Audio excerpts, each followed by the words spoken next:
Salut à tous, c'est Limbé, la ville qui va accueillir le groupe F de la Coupe d'Afrique des Nations. Dans ce groupe F, on aura la Tunisie et juste derrière nous, c'est le Centenary Stadium. L'équipe qui va s'entraîner ici, c'est la Tunisie, nous l'avons dit, et nous aurons le Mali, la Gambie et la Mauritanie qui se retrouvent dans cette ville de Limbé. Avec moi, je suis en compagnie de Yves Tchamadeu. Salut Yves Tchamadeu. Salut David, salut à tous ceux-là qui nous regardent à la maison et ceux-là qui attendent fièrement cette compétition.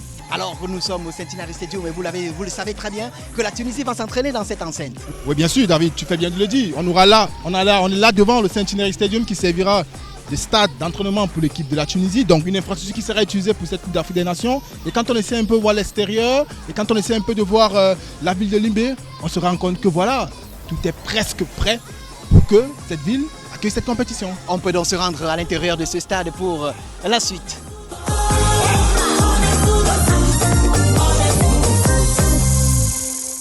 Yves Tchamadeu, nous sommes bel et bien dans les gradins du Centenary Stadium. Il faut dire que c'est un bel espace. Vous pouvez d'ailleurs apercevoir la beauté de cette infrastructure.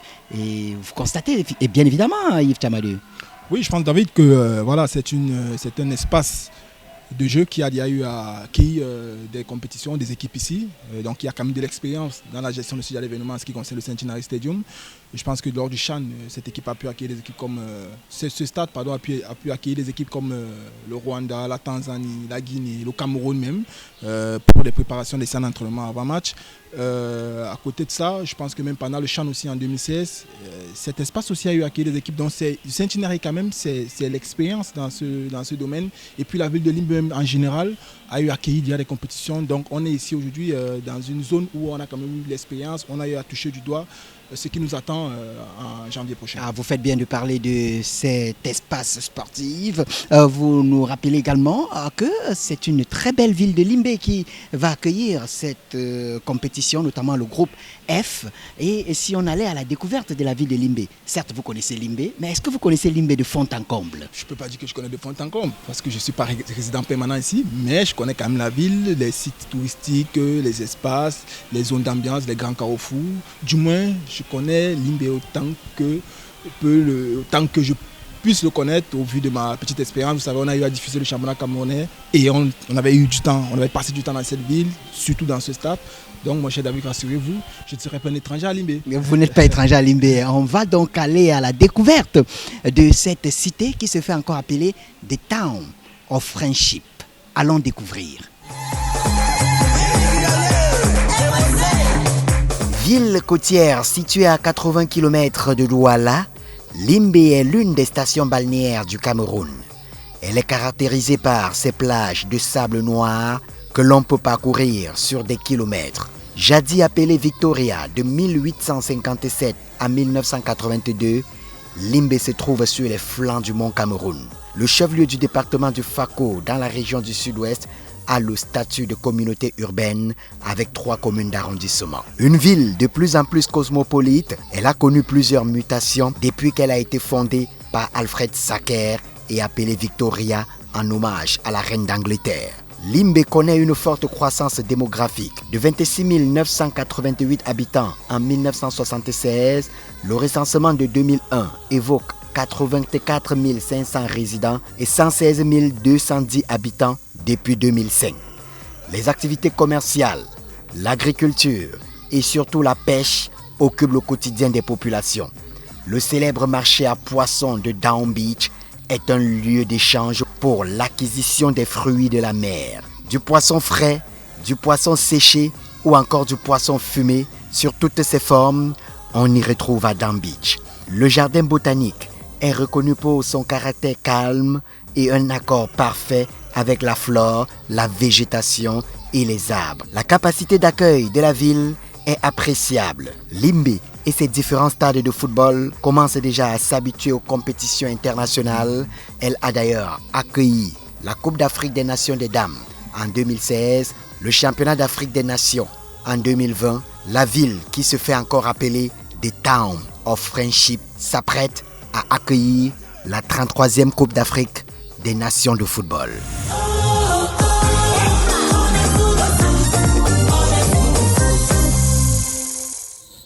On se rend à l'évidence, Yves Tchamadou, que vous connaissiez parfaitement cette ville de Limbé, puisque dans l'élément que nous venons juste de regarder, on a découvert les coins et les recoins, ensemble avec les téléspectateurs, cette jolie ville de Limbé. Oui, bien sûr, je pense que David, c'est pas une première. On a eu arrivé ici, vous et moi, et d'autres collègues.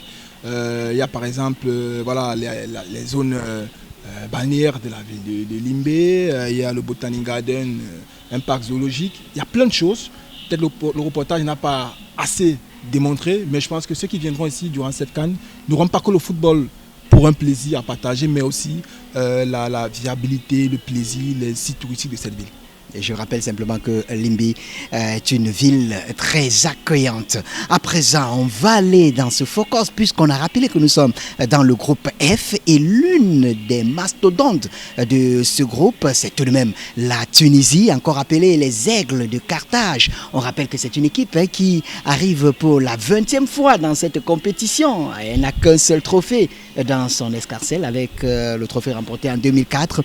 Allons à la découverte de cette équipe de Tunisie, une équipe de Tunisie qui a connu la CAN depuis plusieurs années, notamment avant même les indépendances de ce côté-là. Revivons l'histoire de la Tunisie et la Coupe d'Afrique des Nations. Tunisia knock it across, it's another goal! Two in quick succession, one to each side, and Oman are not back on level terms for long. Youssef Sakni. Les Aigles de Carthage, l'équipe de football de Tunisie, connaît une évolution en dents de scie dans les compétitions majeures sur le continent. Est battue.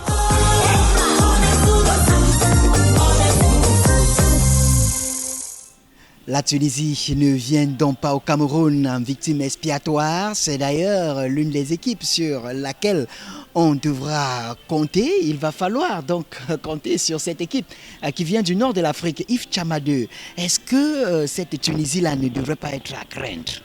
Oui, bien sûr, David, je pense que beaucoup ne voient pas cette Tunisie comme une très grande nation parce que vous savez, ce n'est pas cette équipe-là qui a de grandes stars sur le plan européen, dans de grands clubs, il n'y a pas de noms ronflants. Mais pour moi, la Tunisie, elle me fait un peu penser à une équipe d'Italie en Europe. Pas peut-être celle qui a été championne d'Europe récemment, mais celle d'avant. Loin s'en faut, ouais. Oui, c'est celle d'avant parce que c'est une équipe un peu vicieuse qui parfois, les fils en aiguille, évolue discrètement, on ne la voit pas venir, mais après, elle est souvent la surprise enfin. Et vous imaginez que cette équipe de Tunisie, quand même, a été 4e lors dans la récente Coupe d'Afrique des Nations du côté de l'Égypte. Elle a fini 4e, elle a perdu le match de classement, donc pour démontrer qu'elle avait joué une demi-finale de la Coupe d'Afrique, perdue face au Sénégal. Et quand on revient sur les faits de jeu, on saura bien compte que ce n'était pas le pénalty manqué par Sassi en cours de jeu. La Tunisie aurait joué cette finale-là. Donc c'est une équipe qui parfois on ne la voit pas venir, mais en fin de compte, elle réussit toujours à tirer son épingle du jeu. Cela est dû au fait qu'elle a d'abord un championnat. Ce pays a un championnat très fort, très compétitif, avec des clubs qui sont toujours au devant de la scène en Afrique, Espérance de Tunis, le club Sfaxien, le club africain. Quand vous faites bien de nous parler de ces équipes tunisiennes-là qui marchent pratiquement sur les compétitions de clubs sur le continent, que ce soit la Champions League ou la Coupe de la Confédération africaine de football. Ce sont des équipes qui pratiquement sont toutes aises quand il s'agit de cette compétition-là. Mais comment comprendre que quand même, en 20 participations à la CAN, on a du mal à croire que cette équipe n'a obtenu le grelot ou alors le trophée final qu'une seule fois. Et c'était d'ailleurs à la maison. Vous savez bien que la Coupe d'Afrique des Nations, ce n'est pas que les joueurs qui évoluent sur le continent qui le disputent. La Coupe d'Afrique des Nations, c'est des joueurs évoluant aussi à l'étranger, qui viennent avec une expérience autre, qui viennent avec une culture autre, qui viennent avec une expertise autre, et qui font en sorte que ça crée un mélange, et ça fait en sorte que les pays qui peut-être ont des championnats faibles, comme c'est le cas du Cameroun, peuvent avoir un niveau un peu élevé, parce qu'il y a beaucoup de joueurs qui viennent de l'étranger, contrairement à la Tunisie, qui est constituée majoritairement des joueurs évoluant sur le continent, qui dominent le continent à travers leur club, mais au niveau de la sélection nationale, se frottent aussi à des joueurs ou à des équipes qui font preuve d'expertise extérieure, étrangère. Donc ça fait en sorte que c'est un peu plus disputé et cela peut justifier en quelque sorte le fait que l'équipe de la Tunisie ne puisse pas toujours s'imposer sur le continent africain malgré le fait qu'elle ait un championnat de haut niveau et de qualité. Maintenant, s'il faut se référer à ça, vous vous rappelez quand même qu'en 2004, c'était l'équipe haute de cette Coupe d'Afrique des Nations. Elle avait pu gagner ce trophée-là en s'imposant en finale face au Maroc. Je me rappelle de cette belle écurie tunisienne menée de maître par l'entraîneur Roger Lemay, le français. Vous avez des joueurs comme Jaziri, vous avez des joueurs comme Benachou, vous avez des joueurs comme Bouazizi, le capitaine. C'était la Tunisie de la très grande époque. De la très belle époque aussi. Vous avez des Trabelsi, vous avez des Clayton, le Brésilien naturalisé tunisien Santos. Donc une très belle génération tunisienne qui s'est imposée, mais qui était aussi à l'image de la qualité du championnat tunisien. Mais aujourd'hui, c'est un peu compliqué. Mais cela n'empêche pas de voir une équipe tunisienne qui réussit toujours à franchir le cap du premier tour durant les récentes compétitions. En 2017, elle a fini quart de finaliste au Gabon. En 2019, elle a fini demi-finaliste en Égypte. Et il faut rappeler que lors des 2 récentes Coupes d'Afrique jouées sur la zone Afrique centrale, c'est-à-dire en 2012, le duo Gabon-Guinée, l'équipe tunisienne a fini comme quart de finaliste. Et en 2015, en Guinée, elle a quand même fini encore quart de finaliste. Donc c'est une équipe quand même qui réussit toujours à grimper et à traverser des paliers. À traverser quand même le premier tour, même si après ça bloque parfois. Et comme je l'ai dit, c'est une équipe qu'on ne voit pas venir, mais qui discrètement réussit toujours à tirer son épingle du jeu. Alors on espère également que cette compétition sera la bonne pour cette équipe de Tunisie. Mais déjà, cette équipe de Tunisie qui nous a toujours démontré un très beau football, une équipe qui nous fait savoir que le continent africain devrait compter sur elle, surtout que c'est une nation qui est très régulière dans des compétitions internationales, en représentant notamment le continent africain. Maintenant, on a envie de demander qu'est-ce qui coince, qu'est-ce qui peut être le véritable talon d'Achille pour cette équipe tunisienne. Je ne vous demande pas de révéler les secrets, hein. Je ne vous sais pas un très bon entraîneur de football, mais je sais tout de même que vous pouvez donner des petites pistes aux Maliens et également aux Gambiens, sans oublier les Mauritaniens qui seront les adversaires de cette équipe de Tunisie. Ne vous inquiétez pas, David, je ne suis pas encore entraîneur de football, je ne le suis pas. Du moins pas pour l'instant. Voilà, non, c'est juste pour dire que voilà, l'équipe de la Tunisie fait face quand même à les difficultés que toutes les équipes peuvent avoir. Je pense qu'aujourd'hui, c'est une équipe, comme je l'ai dit, un peu maligne, qui a évolué un peu dans la malice, qui a cette force d'avoir un très bon mental. Vous allez voir que durant les éliminatoires, cette équipe a eu le meilleur ratio éliminatoire de la CAN au Cameroun.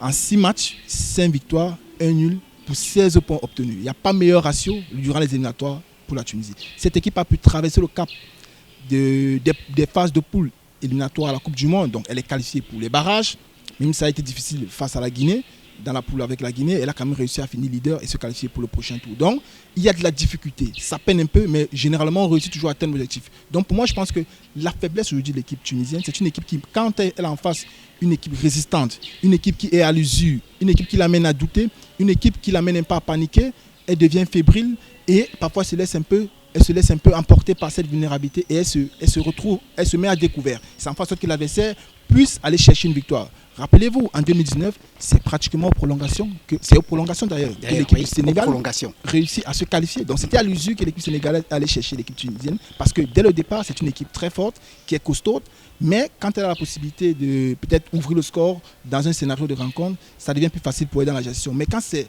à contrario, c'est difficile parce que mentalement elle faiblit et c'est là où elle peut montrer des faiblesses sur lesquelles l'adversaire peut s'appuyer pour aller chercher une victoire. On comprend certainement qu'il n'a pas encore acquis ses classes pour avoir le titre d'entraîneur de football, mais là il a tout au moins donné quelques pistes aux différents adversaires de cette équipe de Tunisie qui est tout de même prenable et on sait qu'on aura un véritable duel dans cette compétition. Ce sera le duel du ciel, comme j'aime à le dire, c'est le duel des aigles. Les aigles de Carthage contre les aigles de Mali. Ce sera d'ailleurs le match totalement à regarder dans cette poule. Et si on faisait un tour sur cette très jolie pelouse du Centenary Stadium, c'est le lieu où les Tunisiens vont s'entraîner. Yves Tchamadeu, on peut y aller? Probablement pour juger la qualité de la pelouse, David. De toute façon, au plaisir. Ah, vous avez tout compris. Allons-y.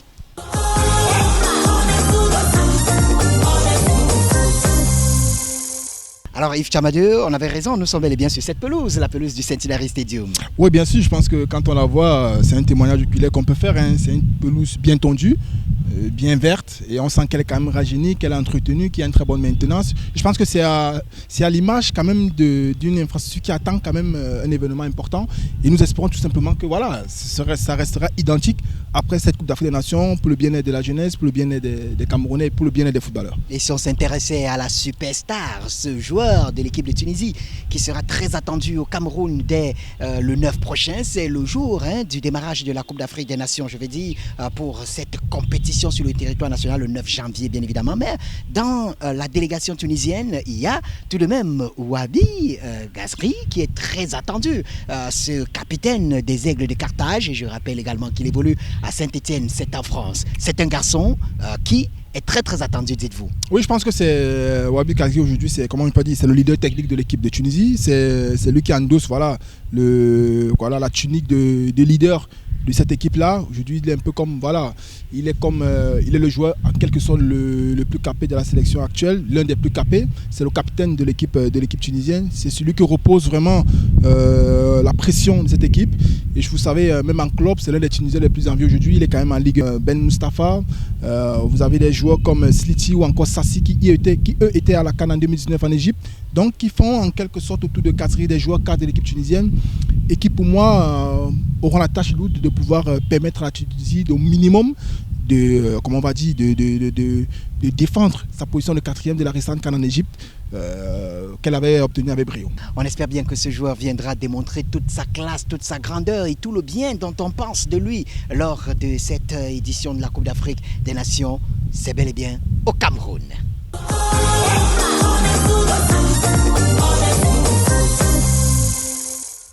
Eh bien, Yves Tchamadeu, nous sommes bel et bien au Centenary Stadium, vous le savez déjà, et c'est la Tunisie, cette équipe qui va s'entraîner sur cette infrastructure. Et nous sommes allés à la rencontre du directeur de cette structure. Il est avec nous, George. Bonjour et bienvenue.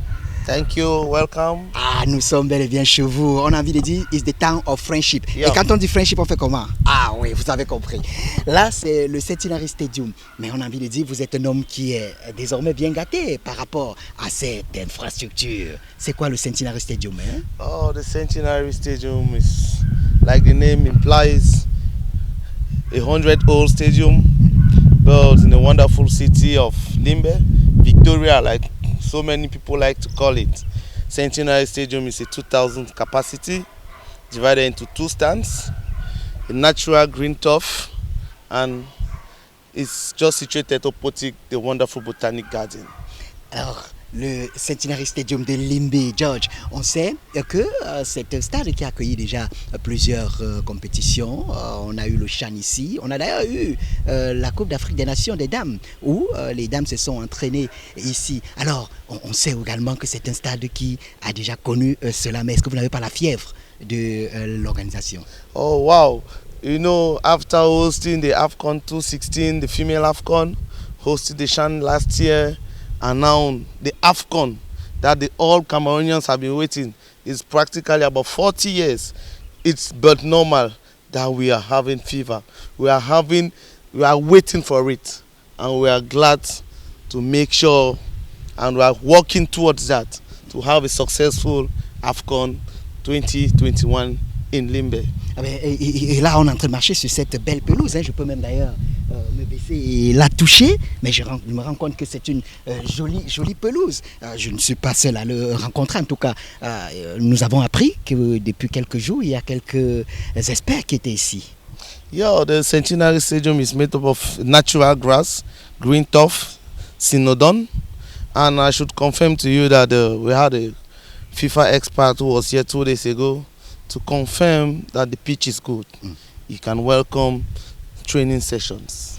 On est donc prêt pour ces entraînements. On va simplement dire que c'était la CAN et cette CAN est au Mboa. Est-ce qu'après moi vous pouvez déjà dire, la CAN est véritablement au Mboa? La CAN est véritablement au Mboa.